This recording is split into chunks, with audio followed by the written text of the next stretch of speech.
right, on this Garlic Marketing Show, we're going to talk about scaling the unscalable. The secret to building 5, 6, 8-figure businesses is a lot simpler than you'd think. Not necessarily easy. It's not as sexy as you want to hear, but there's so much good information in this. George Bryant is going to be on. And he's going to tell us all about the 3 biggest mistakes in the customer journey, the triangle of poop, the zone of doubt, the importance of speed of response, the inverse journey, and his story of his cooking blog that became a 7-figure business that he walked away from, as well as the conscious versus subconscious journey, the one app that you should be on social media wise, and the cardinal sin of marketing. All this on the Garlic Marketing Show. George, say hi. Hi, everybody. And don't forget, one of the best ways to stay connected, to inspire your clients, your prospects, is through customer stories. Go to videokstory.com. We'll help you collect, craft, and deliver those. All right, let's get started. Is Gino Wickman. I was introduced to Ian, and that's what brought me into this video world and got me embracing this video world. And Ian did exactly what I hoped. He got me really comfortable with putting videos out to the world and having a great strategy around putting videos out to the world, because there's so much more than just shooting a video. And so the way that he positions those videos, optimizes those videos, he's done a great job. Nice. So tell us a little bit, because you have an interesting background. You've done a lot. Tell us a little bit about yourself and your background. Yeah.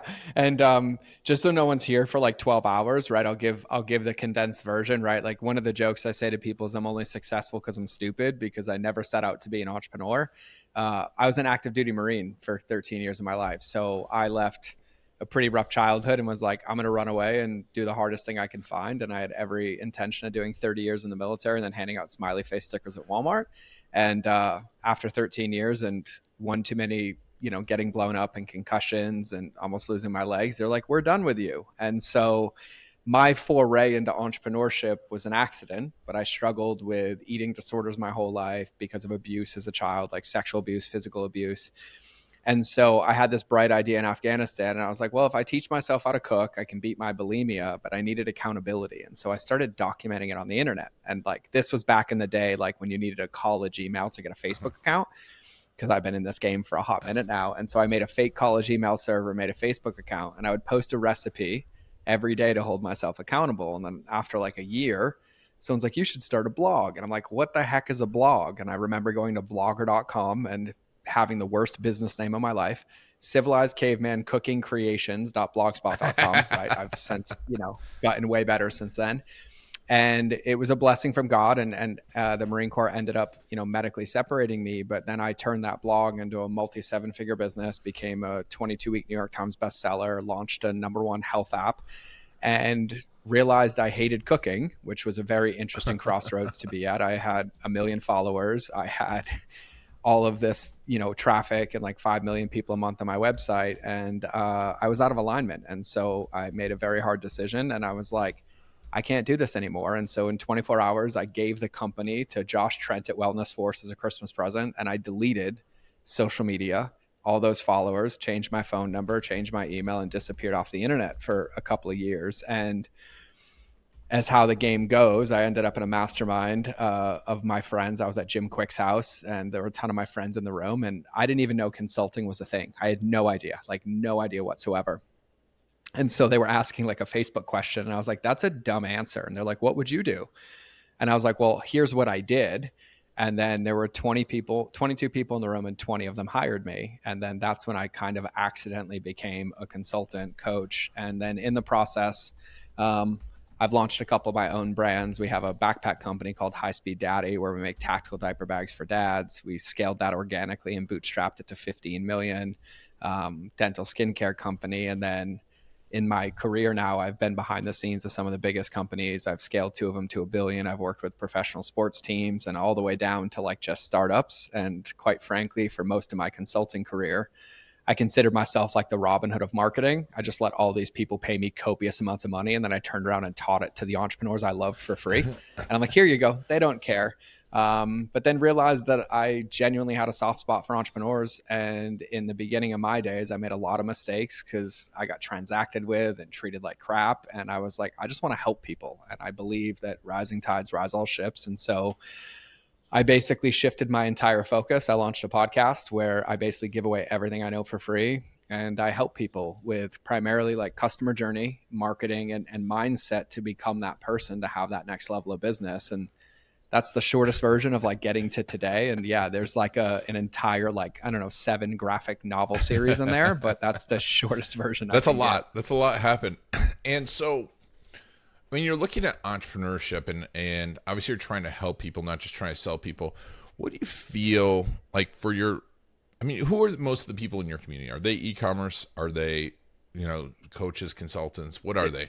Great question. I'd say we're about 70% coaches and consultants, like service based, and then like 30% e-com. And I focus a lot on principles, so I have like a pretty even spread. And even the craziest thing is like my like smallest client does like 5 figures a year. My biggest client does a couple $100 million a year. And so like I genuinely have probably broken every rule in the book. And I'm like, I don't believe in niches. I'll just help everybody and find a way to do it. And so that's kind of the spread that I have now. Nice. And when you're looking at it, what are you said, like people saying they're doing the wrong things. What are the things that people are being told are the right things to do that they're doing wrong right now, or they're just doing wrong?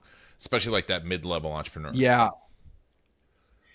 And really, and I love this question. I actually really appreciate you asking this because, I've been teaching this one model for about 7 years now, and it applies to every stage of every business because the one commonality that every business has in common is customers, right? We have to acquire customers. We have to build relationships with those customers. We have to retain that relationship and then get them results. And so in the bucket of customer journey, I've basically dialed it down to like the 3 biggest critical mistakes that people make. And I see them absolutely everywhere. And quite frankly, most people lose the business and the relationship before it even begins. And so I have to thank my 7-year-old son for this. It used to be called the Triangle of Death, but he renamed it the Triangle of Poop. And so in honor of my son, I teach it as the Triangle of Poop. And so I typically draw a triangle on a piece of paper, but there's 3 critical mistakes that people make. Mistake number 1 is called the zone of doubt. Mistake number 2 is called the inverse journey. And then mistake number 3 is called the drown the journey, right? And so in understanding customer journeys, right, in any decision, any buying decision, any marketing decision, any decision that we make as human beings is an emotional based decision. When we decide to follow somebody on Instagram, we're not just following them based on their content. We're looking like, do we believe in this person? Do we align with this person? And if we don't, we're not going to feel safe enough to follow them. Just like when we take out our credit card to invest in a coach, a consultant, or a product, what we're really doing is collecting evidence that this is the right decision. This aligns with who I am. And so there's all these emotional based decisions. And so the zone of doubt, and this is a very long dictionary definition, but I'm really proud of this copy that I wrote like 6 years ago, but it's the space between the opt-in, exchange of information, or credit card purchase where the dopamine is wearing off. The longer that zone exists, the faster the undercurrent of our customer or potential customers' anxiety and doubts take over, deteriorating both chances of success. So that's a very, very fancy way of saying buyer's remorse, right? And so like some tangible examples that I always give to people, and especially us been in marketing for a long time. How many times have you put your email in to like a PDF or a lead magnet and then been really excited, gone to your inbox, and then it's not there? Yep. And then instantly that feeling of excitement turns to a feeling of like, did I make the right decision? This feels harder than it should be. Or like one of my favorites, and I used to love this in the mastermind world. Nothing like spending $25,000 on a mastermind, getting hit with a receipt of how much you spent and then not hearing from them for a week, right? Because instantly your filter goes up, right? Or we see people that meet people at events and like, oh my God, I can't wait to connect with you. Here's my business card. Then 8 days goes by and the entire emotional experience is lost, right? And so we see this across the board. It happens prevalently both in service and physical products.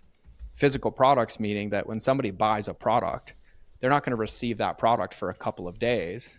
And I always share this example with audiences. And I was like, but if you think about like women's skincare, no woman ever buys a product on the internet for skincare without doing her research. And so she goes, she invests $100 and then she gets an email. It's like, hey, Susan, thank you so much for buying our product. you should know that I spent the last 16 years of my life scouring the jungles of Costa Rica to find this one last hidden ingredient. And I assembled my board certified people because we care about you. So here's a link to another product. And now Susan's like, I'm out, right? Versus, hey, Susan, how's it feel to have healthier hair, skin, and nails, and we haven't even shipped your product yet? The truth is we're excited about your health and the journey, and we're going to take the next couple of days to help you get the most out of your product. So when it arrives, you know how to use it and you have support in using it, right? So same email, different conversation. And in the service-based world, we do have people in the consulting world that say yes to us, and they come in at these different points, but we go immediately to the transaction and we miss the relationship to close that loop, yep. Right? And the psychology effect is called the Zeigarnik effect. And if somebody has an open loop and that door isn't closed, it creates unresolved emotional conflict, and it actually gets in the way of them taking that next step. And so the zone of doubt is really about understanding the subconscious journey that somebody's taking and playing with the relationship and understanding that the product or the service is just a bridge to earn that relationship. So that's the first biggest mistake that people make. The second one, called the inverse journey. And the inverse journey for me is when there's any touch point or communication with a customer or potential customer where we're talking about us or our results instead of them or their results. And so we see this a lot in the fitness industry, coaches, consultants, especially like in the marketing game of like, you should see how awesome I am. I've built all these 7-figure funnels. I've scaled all these companies. But we don't realize is we're disempowering people and creating codependency. And it's really a simple understanding of knowing how to communicate with people, right? And I teach this example a lot because I don't have lead magnets. Like, it's really hard to give me your email because I just want to help you. But I get DMs all the time. Will you send me your customer journey training? Will you send me your mindset training? Right. And so the difference is if somebody says, hey, George, I'd love your customer journey training. What do most people do? They're like, great, here's a link. And you just missed an entire touch point to build a relationship. Or you do the, hey, I'm so excited that you want this because I'm amazing and I did this and let me show you. And then once again, it's disempowering to the person. Whereas I go, hey, Ian, like, thank you so much for taking the time to reach out. You'd be shocked at how many people don't. I'm going to send you a training in a minute on customer journey. I don't want your email. I don't need anything from you. And there's actually a video in there that will get your results. And underneath the video, there's 3 steps to follow with a worksheet that you need. And if you have any questions, you can just shoot me a message and I'll be here to support you. But it might take me 3 or 4 days to get back to you, depending on what I'm doing in my day. So here's the training. Have a good day. And what I'm speaking about is you and what you're going to achieve or what you're going to accomplish, not about me. And what I tell people is if somebody reaches out, if somebody connects with you, if somebody invests in you, they already had enough evidence to know that they should work with you or connect with you. So we need to shift the focus to talking about them and what they're going to achieve. And so that's the inverse journey. And then the third one is what I call the old George special, and I'm doing it to you right now. And that's called the drown the journey. And that's where we tend to forget how far removed our customer or potential customers are from our after state. And we think there's only one step, but there's really a series of steps. And so we've all seen this, right? You go buy a course on the internet and it's like, hey, thanks so much for buying my course. I need you to whitelist my email, watch these 17 videos, book this call, and I'll see you on a call in 2 days. Like, good well knowing that no one can get it done. And then they show up to that call and they get gaslit for not getting it done. And now not only is the relationship gone, the revenue's gone, and they're asking for refunds because our message is only as effective as the recipient's ability to hear it, understand it, and implement it on their own. And an example I give is I have a friend who was running a $100 million consulting firm, and it was all in operations. And I bought his program and I got this email and it was like 2,300 words long. And I'm like, don't you have like a year with them? And he's like, yeah. And he was mortified. And I'm like, it's really, really easy. We just need to break this down in simple steps because people are coming into us, especially in the lens of marketing, either from a place of pain or looking for pleasure. But we forget that when people are in breakdown or they're in pain, they don't have this giant commitment. They don't have 2 hours a day, 3 hours a day. They open this email. It feels overwhelming. They close it, forget about it. Then they get reminded. And so we have to build a journey or a path to support people. So I took those emails, that one email, and I just drew lines on what made sense to do it step by step. And then I turned it sideways. And I'm like, send this on day 1, send this on day 2, send this on day 3. And their retention went through the roof And the example that I give to people when it really comes to customer journey and what we have to understand is if I had, two clients walk in the door that both wanted to lose 100 pounds, and I'm like, hey, client A, here's your workouts, your meal plans, your supplements, your gym membership, and your plan. I'll see you in a year.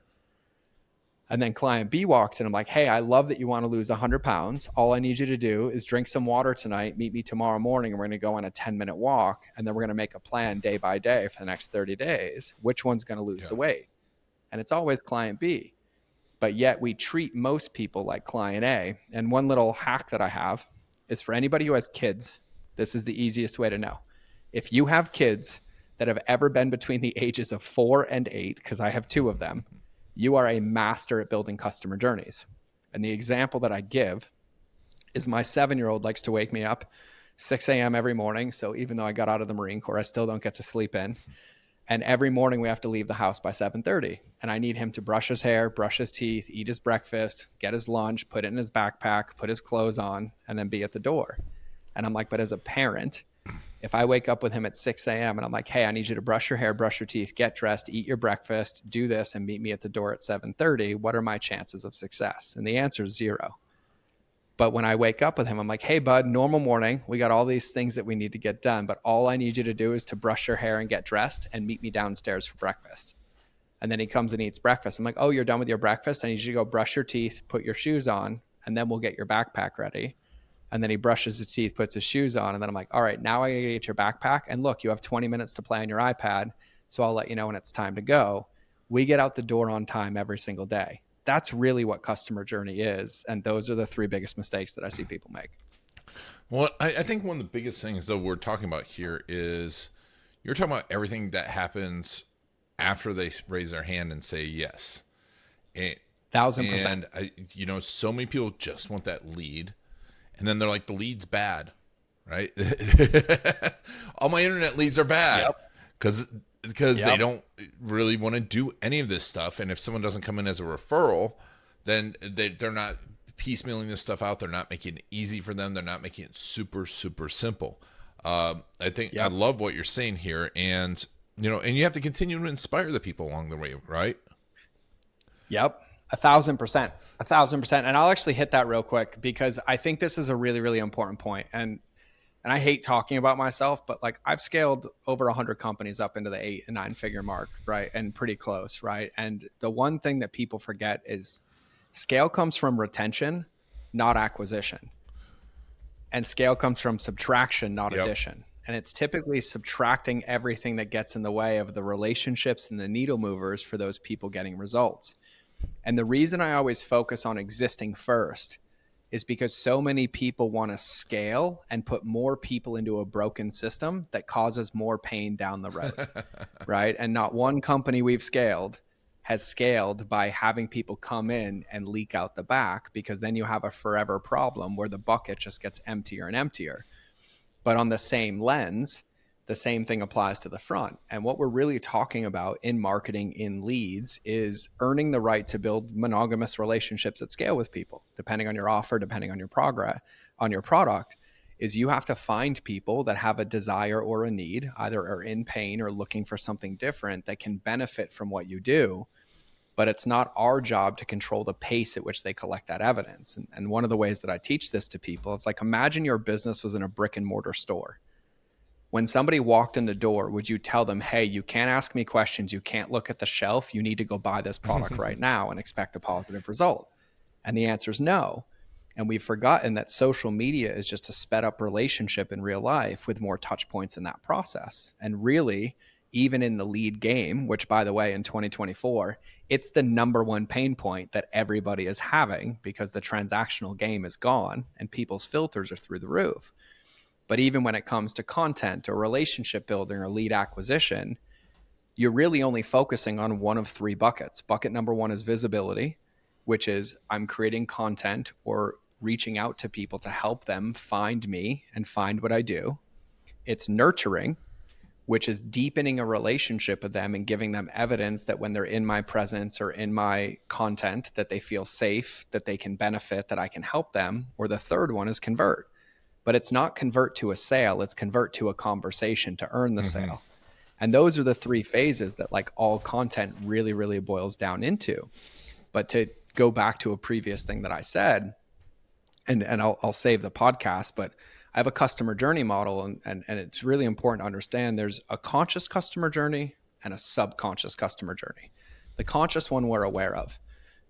And the meatiest point of that customer journey is the middle part, which I call the courting phase, right? And this is where people are collecting evidence. They're consuming your content. They're looking at your videos. They're looking for consistency and congruency. Like, how do you talk? How do you communicate?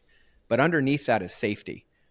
And everybody has a different tilt for safety, but you can't speed up the process. And I say this to most people that are married, like, how successful would your marriage be if on the first date you said, you have to marry me today, you can't ask me any more questions, and you have no choice, right? Like, I'm going to club you over the shoulder and carry you into my cave. It wouldn't be. But then you also look at relationships and you realize that some people get married in 18 days. Other people get married 18 years later. Some people never get married, but there's different evidence for them to get to different levels of commitment. And that's really what marketing is. It's being able to communicate to people that we understand how you think, how you feel. These are our values and the things that we can help you with. And when you've collected enough information to realize that I'm the best option and you raise your hand, I'm there to deliver that result. And so the number one tilt right now is relationships, right? And COVID was a gift for me, at least, because everybody's filters are through the roof. Nobody's falling into the give me your email so I can call you, or let me buy this offer so I can upsell you, because everybody's been so transacted with that their filters are up, and it's a really, really good process. And so you hit a very, very good point, but yet I've never sat down even on my podcast with the billionaires and centimillionaires that I've interviewed. And they're like, yeah, I just stopped connecting with people and I stopped caring. The one thing they have in common is they'll be whoever they need to be to meet people where they are and get the result. And sometimes that means changing how we do business, because the Wild West is gone. Facebook ads aren't $1 a dozen anymore. And there's not this unlimited pipeline. There's competition, and there's a lot of things that are happening that didn't happen before. Exactly. It's something I keep talking about, because it's an opportunity that you can build a relationship, but you have to be intentional about it. And you've got to, like you said, provide them what they need all along the way. And I think that safety piece is an important piece. It's like, especially right now, a little bit of economic, whatever you want to call it. I don't think it's turmoil, but uncertainty and safety. How are you doing this? What's your favorite mechanisms for building these relationships, keeping them going? Is it every single platform? Is it keeping them in a platform? Is it no platforms at all? This is a great question, actually. And it's really, really interesting. I used to do all of my consulting with no website, no social media, no email, no nothing. And it was like, basically like I was like a speakeasy. It was almost impossible to find me, which actually was great. It led to multiple 7-figure business. And then pink's my favorite color. So I decided to launch like the pinkest website ever, because I just wanted a pink website. And the craziest thing happened is the moment I became available, I lost a whole lot of revenue and attention, because I was just there for everybody and I kind of had to rebuild the game. Right. And so for me, I say this to my clients all the time. I say this to people on my podcast, is like, you're guaranteed to lose on width, but you're guaranteed to win on depth. And it's not really about being everywhere. It's about owning wherever you are. And when I have entrepreneurs, especially in early stages, like, where should I go? And I'm like, let me see your phone. I'm like, why? I'm like, open screen time. I'm like, why? I'm like, what app do you spend the most time on? And they're like, Instagram. I'm like, that's where you start, because you already have a natural proclivity to be there. And so it's not really about being everywhere. It's about wherever you are, making sure that you're not committing the cardinal sin, which is getting attention and not doing anything with it. Right. And so for me, everything that I do, my podcast, my content, I really only post on my personal Facebook and my Instagram. And the only ever thing I ask people to do is to shoot me a DM if I can help them. I genuinely have no agenda. I feel like my philosophy in business is that I have to earn the right to do business with you, which means if you haven't won before I won, there's no chance that I ask. And I also believe that my job is to create my ideal customer, not find them, which means I have to improve upon the silence. I have to give you something that gives you evidence in your real life that works. And then if you like it and it works and you want more of it, then you raise your hand. And so even when I come on podcasts, and I've done like 10,000 of them at this point, Everyone's like, what can I buy? I'm like, nothing. Number one, I don't even know if I want to have dinner with you. Never mind, let you give me your credit card. But like, number two, like, how can I help you? And so I tend to send people to my Instagram and I'm like, take a peek around, go listen to a podcast. And if anything comes up, ask me a question. And then I will get to you within the next 5 days in my DMs and I'll answer your question and I'll give you personalized support. And I've built all my businesses that way, even my physical products businesses, even though the strategy is a little bit different. But I think the most important thing is that people try to be everywhere, but they're inconsistent and incongruent where they are. And they don't realize that the pain that it's causing them in the long term. And the easiest analogy of this is if I sell you 20 billboards, do you want to put the same message on every one leading people to you? Or do you want to put a distracting message on each one, keeping people away from you? And the answer is A. You want everybody to know and have consistency and congruency. And so from a strategic standpoint, it's if you're going to be on a platform, whatever that is, however you generate leads, wherever you make content, make sure that you're there and you're utilizing it to build connections. But what social media really, really is social. It's like a social party where people are choosing to be at your party and they're like, I'm in this vibe and I'm going to nurture you and help find more people. There's not this, oh, I'm just going to post this content, they're going to come in the door, or I'm going to post this one thing, they're going to come in the door. And as annoying as it is, I have a scripture statement, which is like one of my repeatable phrases where I say, we have to remember that leadership is saying the same thing as many times as required till the last person gets it. Like, quite frankly, our job as marketers or business owners is to be a broken record, because if you're sick of hearing the message, you're not my customer anymore. But just like personal trainers, no matter how many you pay them or how many there are, they're really telling you the same things. Sleep more, move more, eat better, and drink more water. And I don't care what wrapping paper you put on it. It's that consistency. And so it's really about leveraging whatever platform you choose to be on, but doing it with depth and understanding that when we're on social or when we're running ads or when we're creating content, our job is to get somebody's attention and create an invitation to take that relationship one step deeper. And that's where you're going to win the game. So that's the kind of the strategy that I use and teach. And there's a really good book.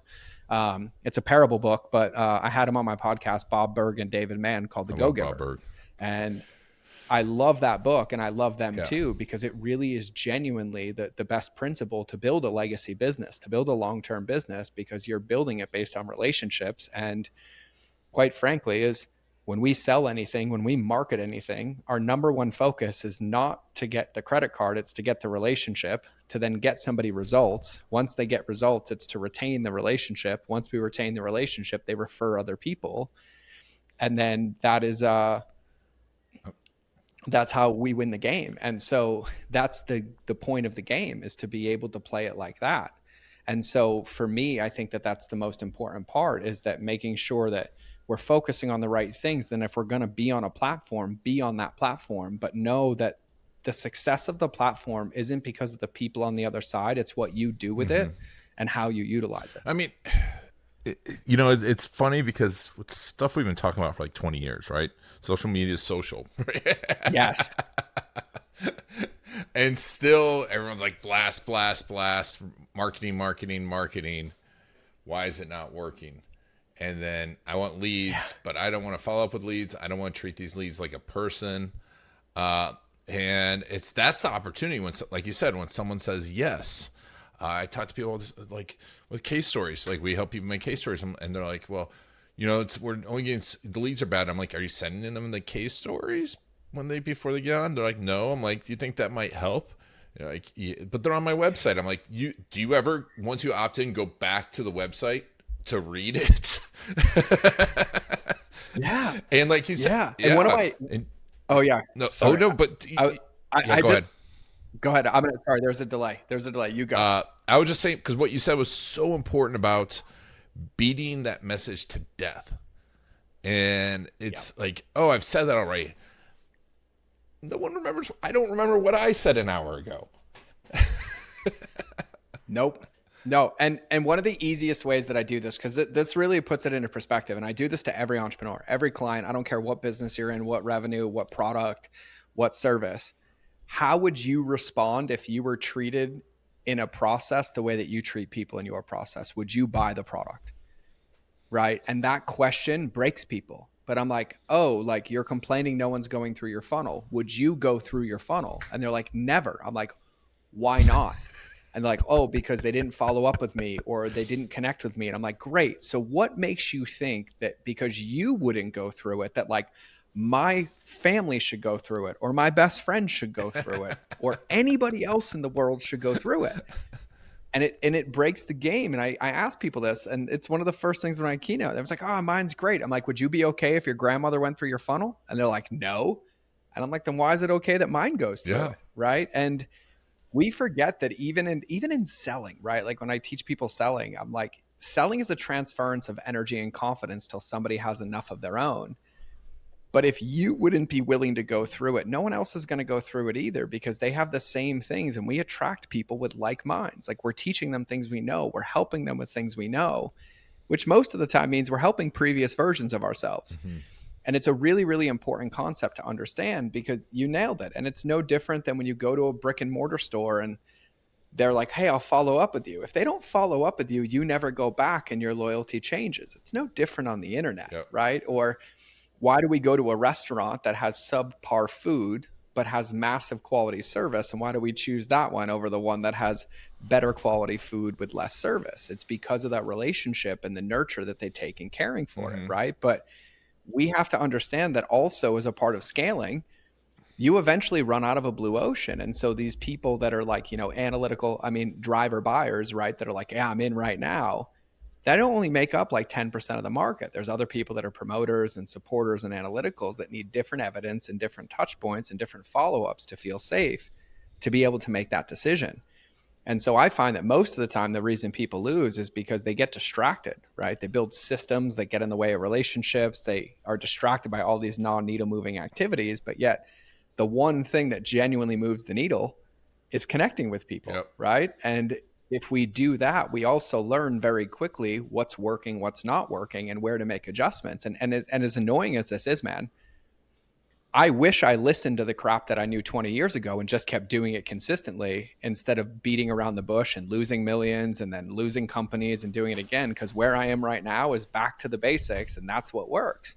And the basics is really relationships, and then building a business or systems that support those to be able to get people results. Mm-hmm. Love it. Love it. Love it. And so, George, obviously you've got the podcast, mindofgeorge.com. Yeah. Tell me a little bit about that. What are we going to listen to on there?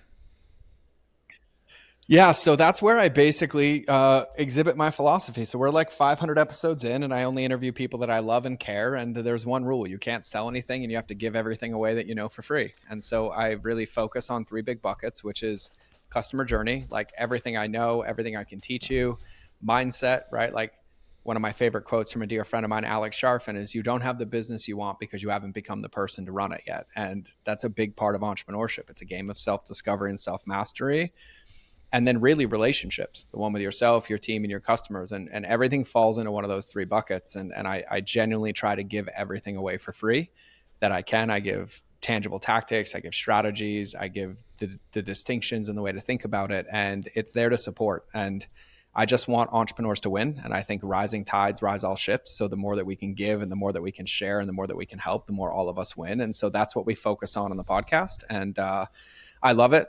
I've done a few versions, but I do 2 shows a week. I do a solo show, which is on Mondays, where I focus for 20-ish, 25 minutes on a specific challenge or distinction or thought process with a tangible nugget. And then I do an interview on Fridays, where they're longer and longer form with somebody else or a guest or an expert sharing their wisdom. And so if you're a long one, you got a long one. If you're a short one, you get a short one. Or if you're both, you can have them all. But really, it's designed to help. And that's my goal, is to help as many entrepreneurs as I can be able to have their vision, live in alignment, and have the results that they want to help without selling their soul in the process. I love it. I love it. And we'll put a link to that, obviously, in the show notes. And your Instagram, that's your place. Tell me a little bit about what are you posting there? Yeah. So my Instagram is my place, and you have my girl's permission to slide into my DMs pre-handled, like just send them my way, like anything. But genuinely, man, I just love connecting with people. Like, humans are my favorite thing in the world, and building relationships are my favorite. And so on that Instagram, I wish I could tell you what's there. It's kind of everything and what I feel in the moment. There's no strategy and tactic other than like, I feel called to share this, but I share marketing and business and mindset, some back parts of my life in Montana. But really, it's designed for you to connect with me. And if I can help you in any way, if you have any questions, I genuinely mean it. It might take me a couple days, but I will respond. I will respond with a video response, and you can ask me anything and I will give it to you for free. I just want to help and I want to connect. And so my Instagram is kind of my favorite place. And it's the only app that I like really somewhat enjoy. So I avoid the rest, and I'm banned on LinkedIn for life anyways. And so it kind of worked in my favor. Yeah. That's a whole nother podcast. Yeah. Oh, dude, I have it framed on my wall, and it's not even a good story, but I was on a flight and I got locked out of my account and I needed to get into a message. So my CEO reset my password for me, and they instantly sent me a violation of their terms of service. And I went back and forth with like 9 emails. And I was like, I have friends with agencies that manage 1,000 accounts. And like, yeah, but we caught you. And so they banned me for life. So I framed it and posted it in my office because I hated that platform in the first place. And so I was like, all right, thanks God. Appreciate the looking out. Now I don't have to be on there at all. Yeah, that's no offense. That's the lamest ban from Instagram story or from LinkedIn story I've ever heard. Yeah, I know. And it's not even a good one. Everyone's always disappointed when I say it. The hook is way better than the story. Awesome. So we'll put a link to your Instagram in the show notes. That is an awesome offer. And you have a group that people can join, correct? Yeah, I do. I genuinely believe in entrepreneurs supporting each other, and I don't think it's a solo game. And I know that every ounce of success I've had has been being supported by community and friends. And so we have something called the Relationship Speed Algorithms Alliance, where it's $100 a month. It's a cup of coffee a day. We meet 6-ish times a month on video. I do a pre-recorded training every week on Fridays, and then we celebrate our wins. We support each other, and we focus on all the topics that I share. So customer journey, mindset, and relationships. And we actually give you the tools and the models, because I genuinely believe that like my job is to help you become the entrepreneur that can work with me. And so if you're in that 5-6 figure bucket and you're like, I need support, I need community, I want to know marketing, customer journey, that's what it exists for. And so me and my team run that. We're there in there every day, and we're connecting, and everybody supports each other. And so that's probably one of my proudest business accomplishments ever, because it's in alignment and it fills my bucket, and I get to be in a relationship with incredible entrepreneurs. And so, that's called the Relationship Speed Algorithms Alliance. Love it. We'll put a link to that as well. George, this has been fantastic. Thanks so much for being on the Garlic Marketing Show. Oh man, thanks for having me and let me talk so much. I know I'm addicted to talking, so I picked a good career. And so like, thanks for dealing with it. And for everybody listening, thank you. Thanks for giving me the thing I can't give back to you, which is time. So I hope it was helpful. And if I can support in any way, just let me know. And thank you all for taking George and I on our journey. This has been Iron Garlic and the Garlic Marketing Show.